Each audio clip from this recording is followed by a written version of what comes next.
Hi there, I'm Molly. And I'm Jamie, and this is our From the Pasture with Hired Hand podcast. For 15 years now, we've been proudly helping breeders promote hundreds of thousands of pedigree livestock with our easy-to-use animal management-driven website software. And let's not forget about Hired Hand Live, where over $1 million worth of livestock is sold online each year. We're excited to bring you market trends, sales data, advice from your fellow breeders, and stories from the ranch. Our software makes managing your website and your animals a breeze, so you can focus on what you love. So let us handle your digital chores while you tune in to another episode of From the Pasture with Hired Hand.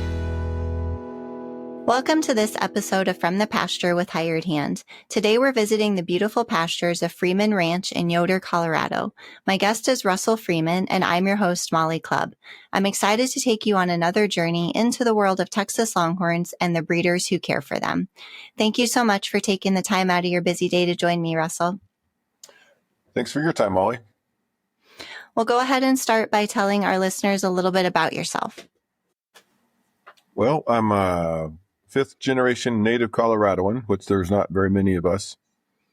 And one of the interesting facts about my family and ranching is the brand I brand my cows with, the Cross Lazy V, was registered in 1899. That's when Colorado started registering brands. And my great-grandmother registered it in September 30th of 1899, and had them do a little title search where my grandma signed for it, and then it transferred to my grandfather and my dad and to me. And I think that's a piece of heritage that I take a lot of pride in. As you should. That's very impressive. Are there any other parts of that journey or story that you can share with us that have kind of led you to where you are today with the Longhorns and the horses and all of that?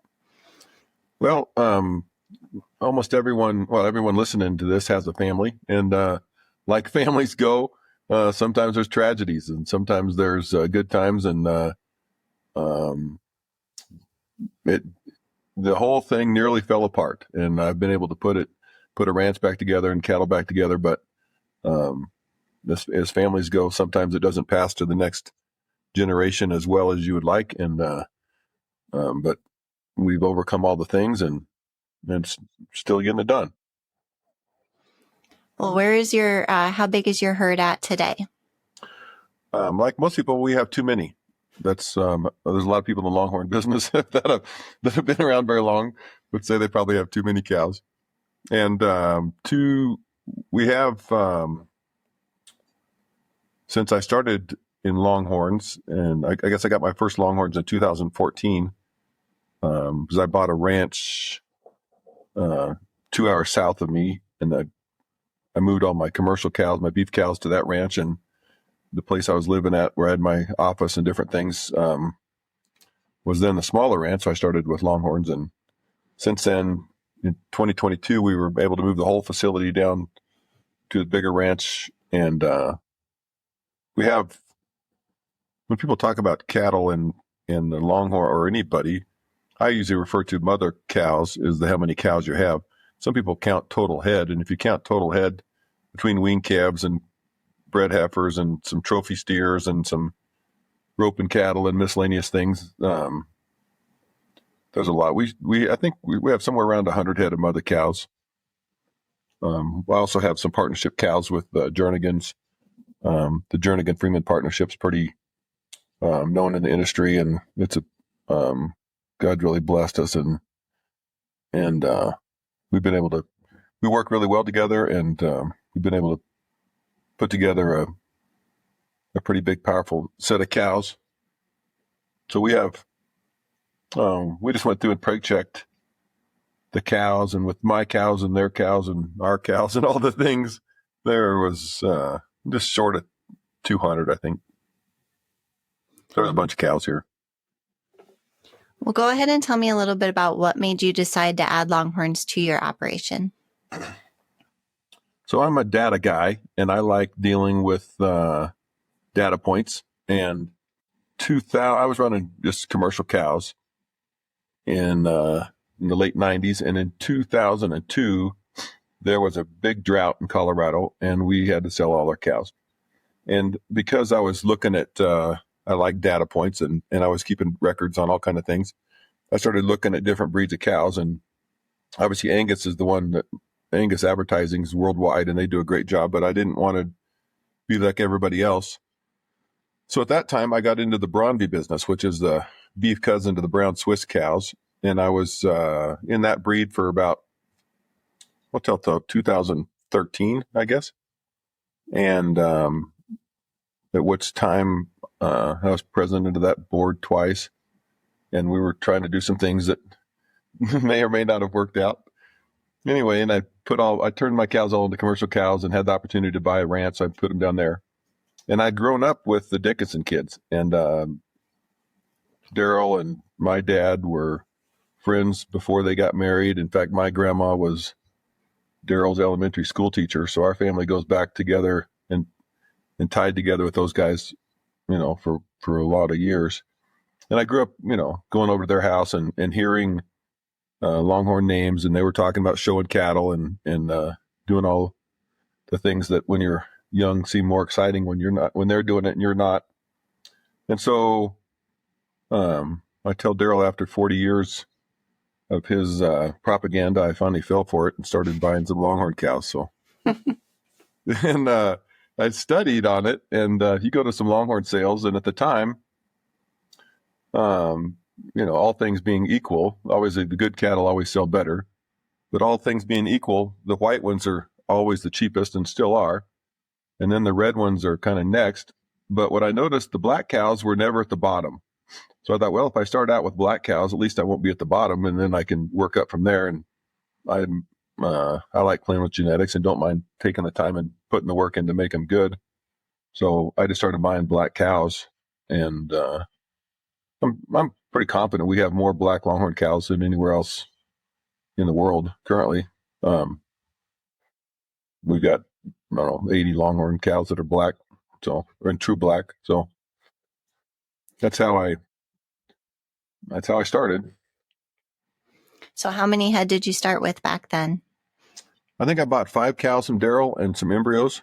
I'd done embryo work in the Bronby breed and understood the potential of how that works. Who is your favorite black cow in your pasture? One of those original cows was Renager, who I still own, and I have several good daughters out of her, and I have a really good son committed out of Houdini. That's, if he hadn't broke his horn off, had been 92 right now, which would probably put him at the longest true black bull. She's probably my favorite of those cows. Well, you mentioned the Freeman Jarnigan partnership and how that's kind of become a household name in the industry. Tell me a little bit about how that came to be, and maybe the breeding philosophies behind what made that partnership align and some of the animals it's produced.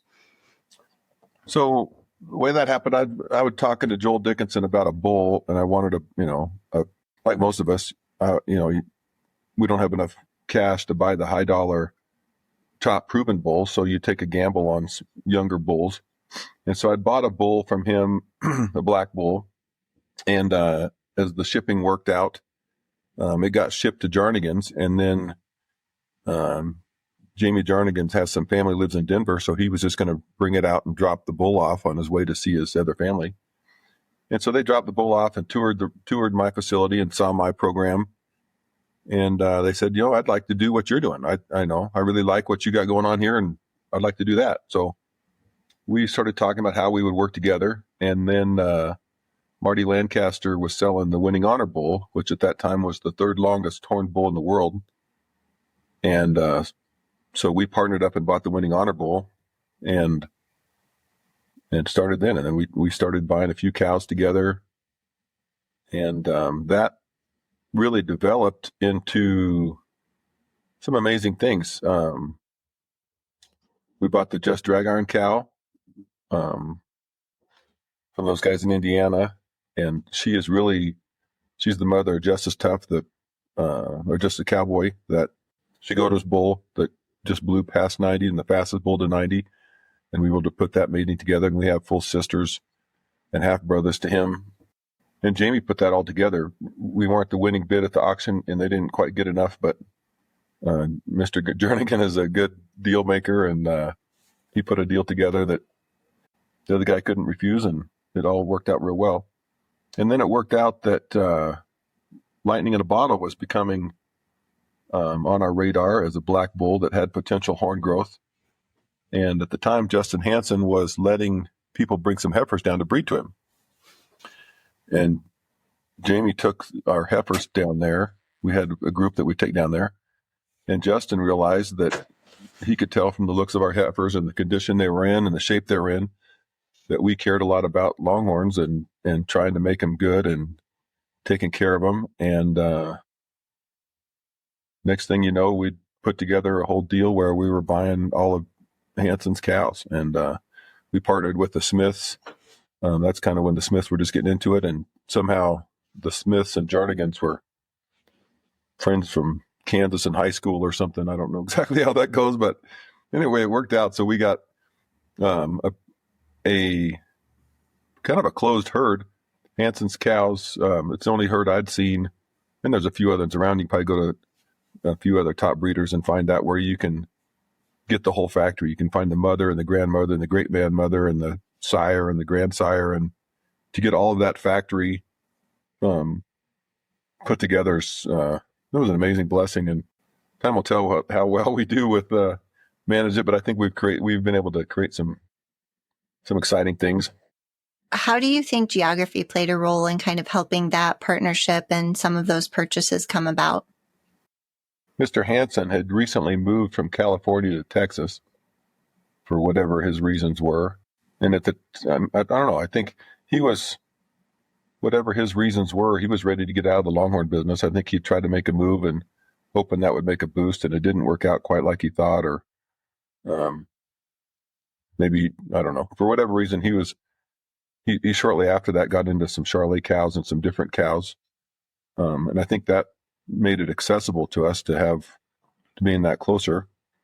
And I think when I lived in Yoder, Jernigan and I were 4 hours away. And since I've moved down to Pritchett, to my Canyon Ranch, we're only 2.5 hours away from each other. So that really helps it. When you're not so far from your partnerships, that helps in shipping and just communications and getting things back and forth. I think that helps a lot. Do you feel like you face some other challenges that, folks maybe further down south don't face in terms of breeding cycles or how the weather impacts your herd and that sort of stuff? Well, for sure we do. One of the things that the Hansen cows, shipping them from California to Texas and then up to Colorado, that's a lot of travel for a group of cows that especially coming from a closed herd. Those cows hadn't been exposed to much and hadn't been loaded in a trailer very often. And people's show string that goes into a different show every other weekend, or cows that have been traded around, they're used to showing up at a different place, and they're kind of set up to do that. And his cows were not that way. They were pretty shy for Longhorn cows. And even though we had windbreaks, some of them were, they weren't smart enough to get behind the windbreak or brave enough to stand behind the other cow or whatnot. And we sure enough lost some horns froze. And that's the nature of where we live. And there's most of them nutritionally on the grass here in Colorado is real strong. So for the summertime and breeding, most of that went pretty well, nutritionally wise, but for sure we've lost some horns on some really nice cows. And that obviously decreases their value pretty good as far as marketing them later. Does your location play into your decision making when it comes to, purchasing animals at consignment sales, and if they're bred or have a calf outside, and the timing of year and all of that? For sure it does. And we try to, we've tried having fall cows here, fall calving cows. And the calving part works out real well to calve in, September, October. But it's really hard to feed those cattle enough over the winter to cycle and breed back. And the calves have a tough time with it. You almost have to lot them and really pour the feed to them. And we try to, unless it's a really outstanding cow that we want to get in and manage, we try to stay away from fall calving cows. Although we recognize that, down south in different climates, it works better. And so sometimes when we have cows, we need to market, we'll go ahead and breed them in the winter to market a fall calf, just because if there's someone down in south that works better. If you're in Mississippi, you'd rather have a fall calf than a May calf anyway. All that plays into it. Well, with coming from generations and generations of ranchers before you, what would you say is just like the biggest challenge in breeding livestock in general, not even just Longhorns, and how do you work to overcome it as the times change? I think understanding your resources and utilizing what resources you have available. Not everything works everywhere, and if you're reading magazine articles and they're saying, for sure this is the best way to go, that might be where they live, but it's significantly different from one place to another. And here in the high desert, it's proven that this high desert grass, the buffalo grass and grama grass, is some of the strongest grass in the world to put pounds on cattle. And if you come here in the middle of August or September and you look at our calves, especially if you're from down south where it's hot, people would come up here and they first thing they ask us, where's the creep feeders? Because the calves are fat, and the cows are fat, and everything's real fat, and there's nothing. It's just grass. But if the rains don't come right and you don't grow grass, or if you're trying to breed in an off season when there isn't that grass, then you really have to supplement a lot.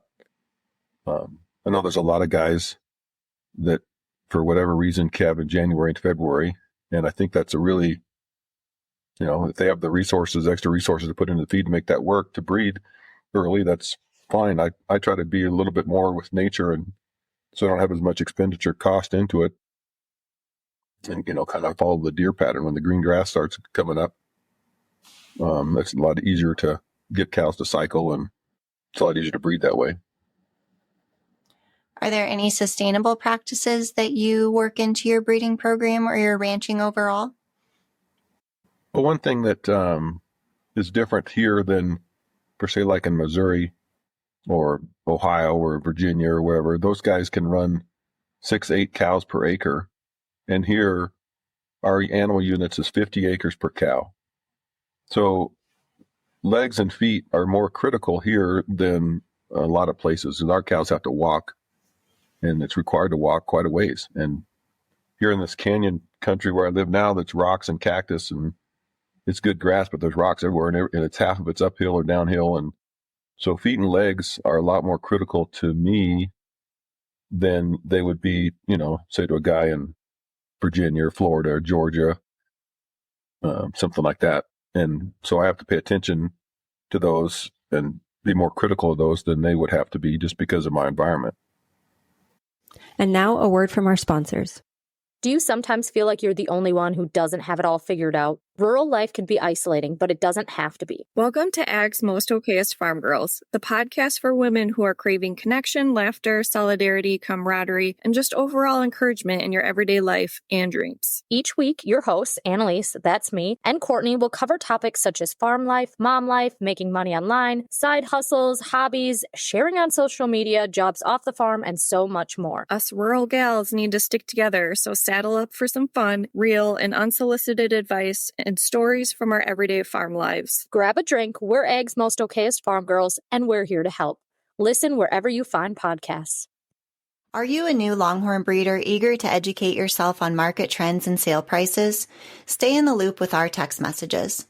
Get the latest updates, events, and insider tips on all things Longhorns delivered straight to your phone. Stay informed by texting website to 888-700-8131, then reply with Longhorns. That's website to 888-700-8131. Sign up today and take your breeding program to the next level.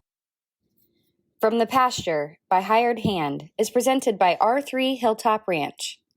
Located in Chilton, Texas, R3 Hilltop Ranch has been breeding registered Texas Longhorns since 2006.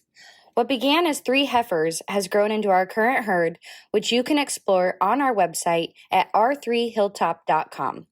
We're passionate about loud colors, longhorns, and docile temperaments. But it's the easy-keeping, low-maintenance traits of Texas Longhorns that initially attracted us and continue to drive our herd growth. In addition to livestock, we proudly offer certified Longhorn beef products. Visit r3hilltop.com/beef to learn more.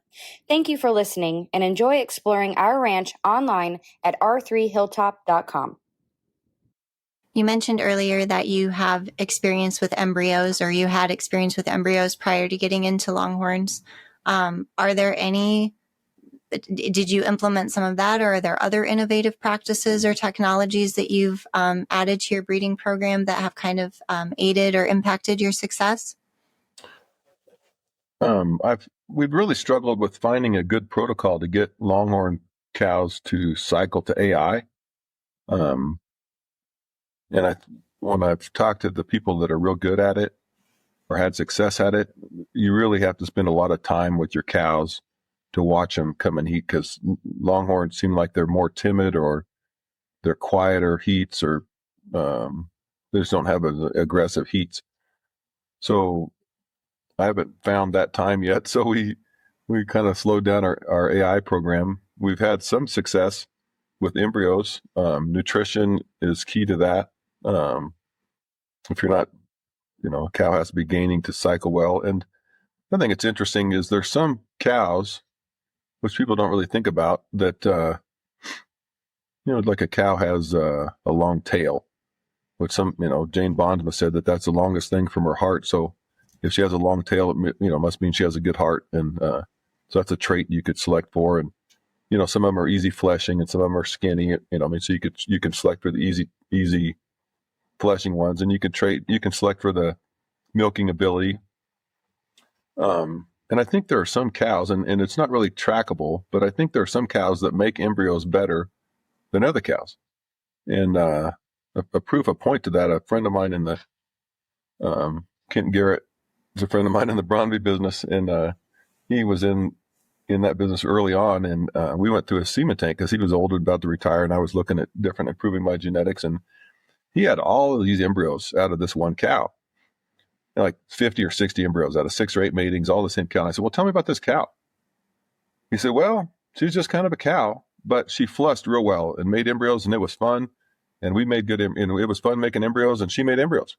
And that was his selection on why he would keep using her, because it was fun to make embryos. Well, to me, if you're not making genetic improvement, just making embryos is, it's fun to do, but you need to have a little more purpose than that.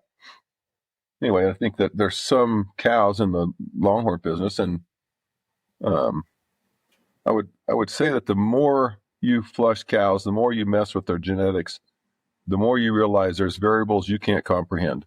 And I've had a lot of strikeouts, and I've seen cows that had, like my red clover cow. She, at one time, which is Escondido's mother, we flushed her. She had 3 number 1 embryos, which is not that great. You think, well, that's whatever. We put them all in. They all stuck. They all weaned a calf. And that is better than the other cow. She made 15 embryos that day. We put 14 of them in, and we didn't have any weaned calves.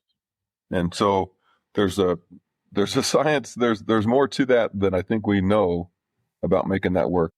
I find that anybody that's guaranteeing success probably hasn't done it very much. So the more you do it, the more you realize there's some of it works and some of it doesn't. And I haven't figured out an exact science to it, but it's fun when you make it work. We've had several this year. We've had several lightning in a bottle calves out of that just drag iron cow, which we're real excited about. And those are all embryo calves. And the nice thing about my Bronby cows is recips. They milk real well, and they'll wean off a calf that's bigger and stouter and grows more horn than its Longhorn than the full sibling that's raised on the Longhorn, just because the Longhorns don't milk quite as well, or a lot of them don't. Well, I think that's a great perspective on embryo work and kind of being able to predict some breeding strategies. And you've touched a little bit on how you started with, Black animals specifically, and, what you looked for in some partnerships. Tell me a little bit about just your specific breeding philosophy overall, and maybe a little bit about how it's evolved over time.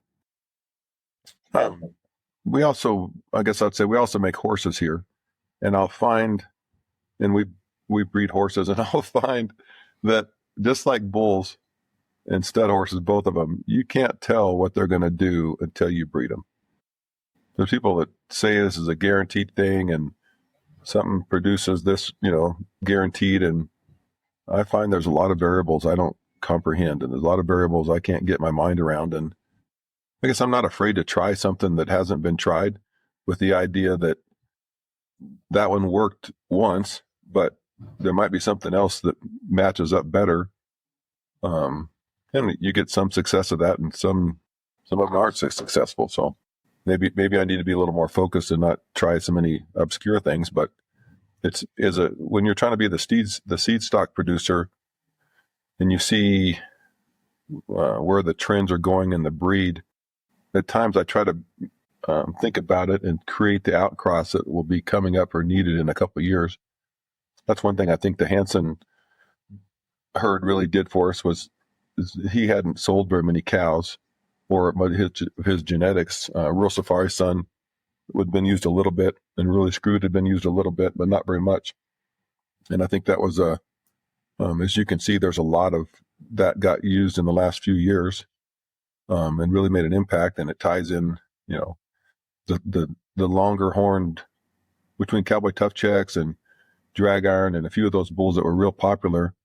Rural Safari Sun was a completely different than that. And I think that's shown in the frequency of use that we've seen in those cattle in the last 3 or 4 years. But then, what's the next thing that's going to go on those? And that's where it's a little bit fun about making those just Drag Iron Suns. I think we sold 8 or 9 of those. We're working on putting an ad together of the impact that group of bulls, half siblings, has had in the industry. So it's I guess I'm not afraid to do what everyone else is doing. And sometimes you win, sometimes you don't win. So that's just, if you're going to try to hit for the bleachers, you're going to strike out once in a while.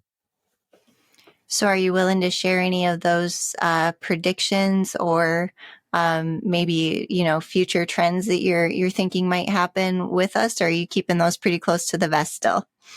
They're still under development. I think that if I had them available and fully developed, I'd be marketing the heck out of them. So until they're come to fruition, I don't know. Well, talk to me about some of the matings or the specific animals that you're excited about that you haven't mentioned yet. Well, the one bull that I mentioned a little bit was that Committed bull, and he's a Houdini son. Houdini was one of the longest horned bulls, and he died early. Clark's had him, and they lost him, and they didn't collect semen on him, so there's not much semen on him, and there's not very many. You don't see much Houdini stuff out there, and it's different than the Tough Check stuff, and it's different than the Dickinson stuff, but it still seems like it's growing quite a bit of horn. And from my perspective, maybe you'd like them a little bigger. Up here in this northern climate, we need a little larger animal to handle the cold weather than they do down south. So I've been trying to put a little bit of that, tie that into some of my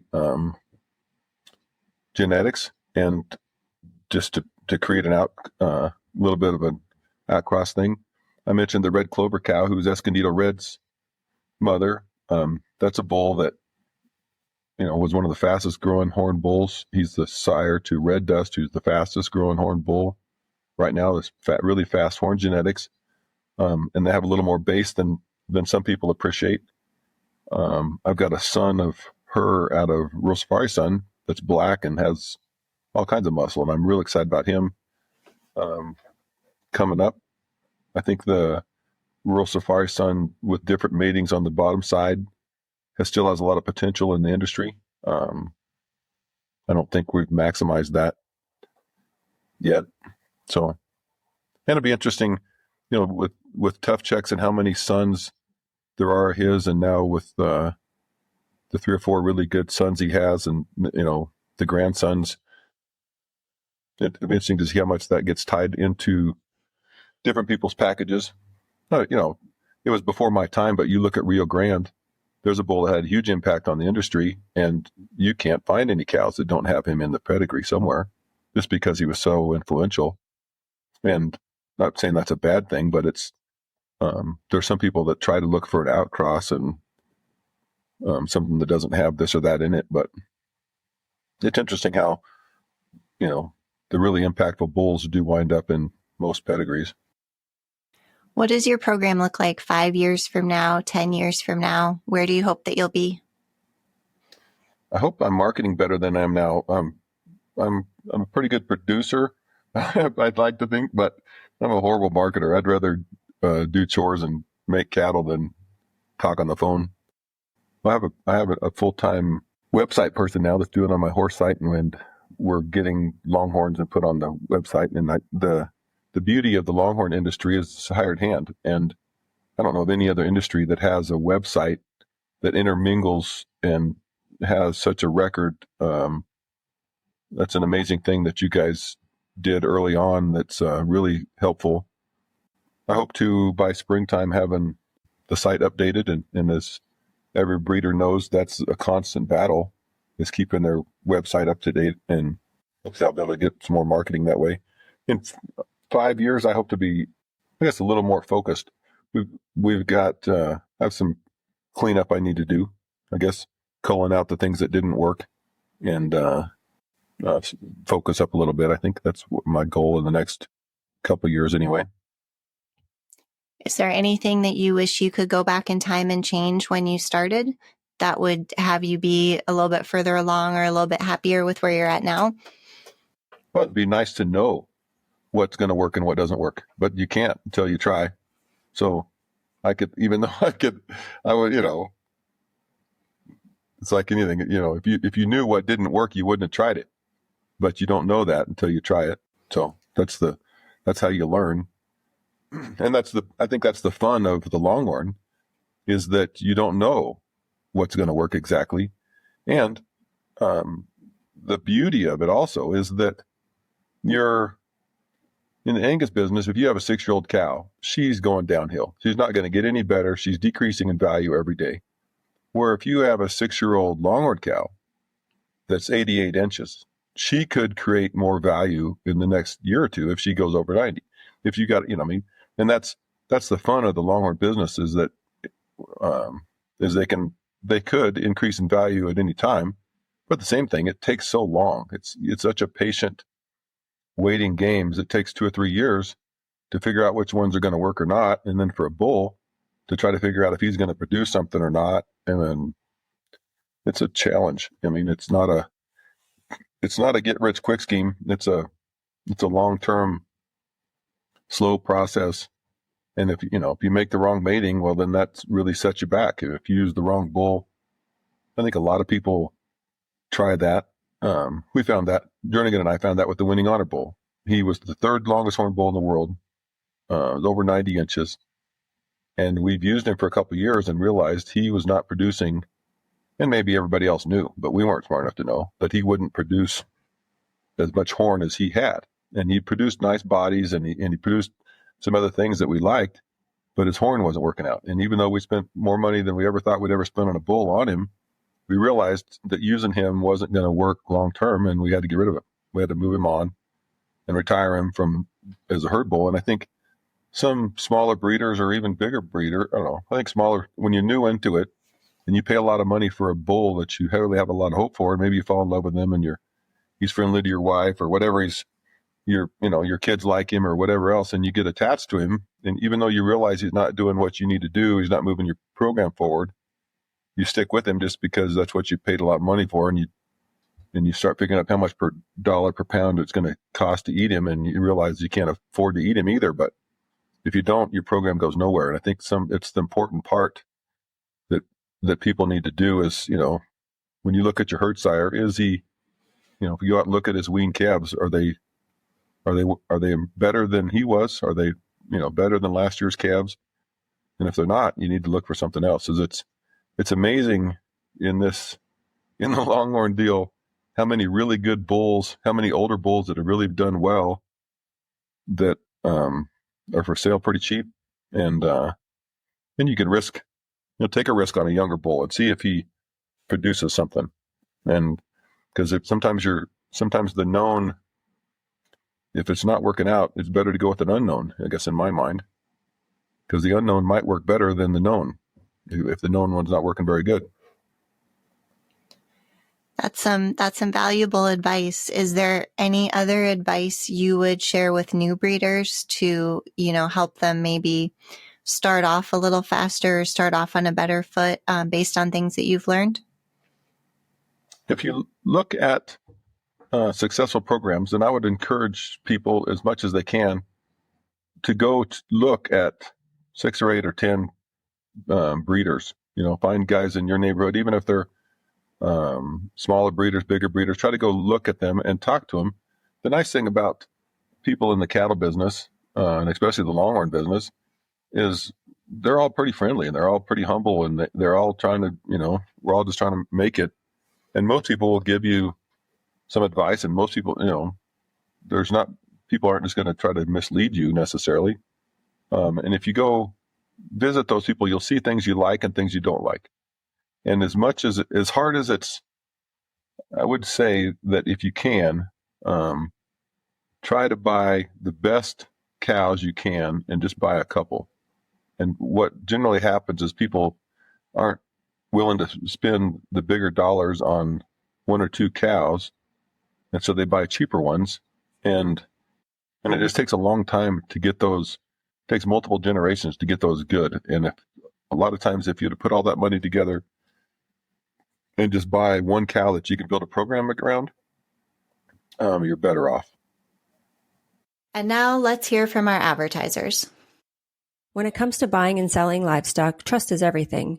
At Hired Hand Live, we have a platform that breeders and buyers rely on, whether participating in a live auction, an internet-only event, or hosting their own online auction. Our secure, user-friendly system ensures that your bid counts, and every transaction is backed by our commitment to integrity. Whether you're a part of a consignment sale or planning your own internet auction, Hired Hand Live connects breeders and buyers live and online. Discover why breeders trust us with their livestock auctions. Visit hiredhandlive.com today. Looking for top quality Longhorns and a taste of true Texas spirit? Look no further than Cantera Cattle Company. Our passion for Longhorns shines at Old Gringo Ranch, where tradition meets excellence. Visit us online at CanteraCattleCompany.com and follow us on Facebook, Instagram, and TikTok for the latest updates and ranch life fun. Ready to experience it yourself? Schedule your visit by emailing canteracattle@gmail.com. Remember, God is great, Longhorns are good, and life is crazy. Overwhelmed with your digital chores? Let us lend a hand. From websites and animal management to internet auctions, graphic design, marketing, search engine optimization, and more, Hired Hand Software is your hired hand for all things digital. Specializing in pedigree, livestock, breeds, and beyond, we handle the tech so you can focus on the animals you love. Visit hiredhandsoftware.com today, where your digital chores just got a whole lot easier. Well, you touched a little bit about how you want to work a little bit on your marketing, and also about, we've talked about where you're located kind of outside of what's the natural hub, it seems, of most of the breeders and the events. How important do you think that community and networking is, for breeders who, want to be well known, want to make private treaty sales, consigned sales, all of those sorts of things? I think there's 2 angles to look at that. You can go to the events and go to the sales and go to the shows, for charities, and that's one way to meet people. And there is kind of the movers and shakers follow that. Another thing to do, which if you went to see every breeder within a 2-hour radius of your place, small and large, it's possible that you could develop your own marketing right there.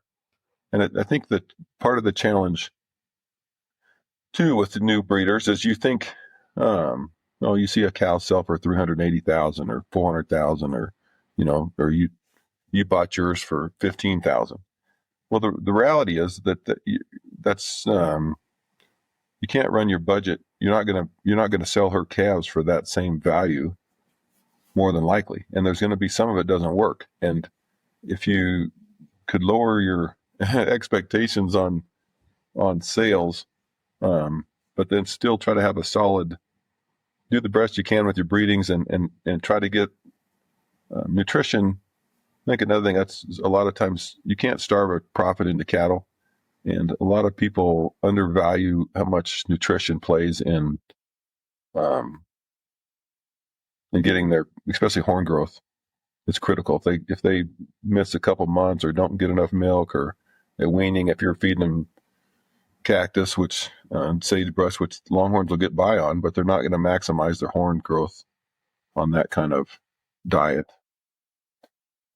So I think there's a couple different ways a guy could market and be successful at it. I think the going to all the shows, futurities, and the big sales for sure helps on the top end of things. But I think you could still make a successful business in the $3,000 to $5,000 range, selling heifers and selling bulls, and I think there's still a viable market there. Well, we did a podcast interview with you previously. The topic of that one was more about the ITLA convention and sale and show that you have every fall. But tell our listeners just a little bit about how you became involved with the ITLA and what they should consider, about that when it comes to networking and marketing and community involvement. I think that the ITLA is the newer Longhorn Association of the two top ones, and the breeders are more grassroots, I guess, or more, for sure, if you live outside of Texas, there's more ITLA Longhorns outside of Texas than there is the other association. The ITLA is trying to do some more events, but at the same point, for just ease of registration and trackability on your pedigrees, I think they do a great job of that. As far as marketing, I think they're more of a registry than they are a marketing firm, and I don't think either association does a great job of marketing individuals, ranchers' cattle. But I would just encourage people to go see other breeders, and you'll learn a lot by both good and bad. Like I said, the more experienced guys will have some words of wisdom, and you'll see some things that work. And a lot of times with genetics is that knowing what not to do. A lot of times in life, that's what, sometimes there's 5 or 6 ways to make it work, and there's 3 or 4 that for sure don't work. And so if you could eliminate the things that didn't work, I think that you might be farther ahead. Well, I feel like there's a lot more that we can learn from you. What haven't I asked you about yet that you would like to share or feel that our listeners could benefit from? That's a good question. There's something to be said for sure numbers. And if you have more numbers, you're likelier to get a good one, per se. One of the things that we run a bunch of beef cows, and I run a bunch of Mexican cows and Corriente cows and Longhorn cows, and have different breeding programs and for all of those things. And animal health and how to keep them alive can get critical. And if you have a good veterinarian in your area, I would sure try to be friends with that guy or that girl and invite them over and try to have get them to do herd visits and contribute to having them do pregnancy checks and different things like that. There's just a lot of that when something goes wrong with a cow or calf. it can be overwhelming about, how do I solve this and what we do about it? And I don't have clear answers for all of it, but because of the sheer numbers of things and different ways I've seen cattle not work, we've figured out a lot of things that do work. And as Baxter Black says, the little Latin words on the veterinarian degree, if you translate it to English, it just means we can't kill them all. And sometimes it feels like that when things go awry, or you show up and find your good herd prospect after a blizzard with his horn stuck in the ground 10 inches and he's laying on his back. And there's thousands of ways that things don't work out, but that's the beauty or the challenge of the livestock business is, and I think one of the things that keeps cattle people humble and makes it a good family event is it teaches you about life and makes you appreciate each day, because there's no guarantees in your, whether it's in your family or your cattle or whatever. Well, I know just from talking with you over the years that you would much rather be outside, with the animals than you would inside on a computer. So I'm not sure if you'll want to go over these next few questions, but I have a few website questions for you. I'll try. Do you happen to remember who the last Longhorn or Longhorn breeder site you looked at was and why? Probably I was looking up one of my I look at Jernigan's and mine site a lot because we're bouncing cattle back and forth and trying to update that. I looked at Shakota's recently. They have that bull that we created, and I like to see what he's doing and looking at his calves. And it's fun and I appreciate those people that have the time and diligence to keep their website updated and have the pictures of the calves and all that makes it real fun to look at. And once again, I think that's the insight of that you and Jamie had to put Hired Hand together so that, all of those calves go under one sire. That's an amazing thing that's so helpful when you're trying to do research on cattle. And I'd look at, obviously I look at Daryl's site quite a bit just to see what he's got up and coming.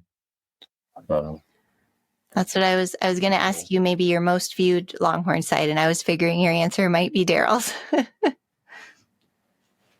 Probably my most frequent is mine, wondering what work I have yet to do. Are you a big social media guy? Do you ever visit social media looking for what folks are doing, or maybe, the next animal to add to your herd? I look at Facebook quite a bit and the Longhorn pages on that.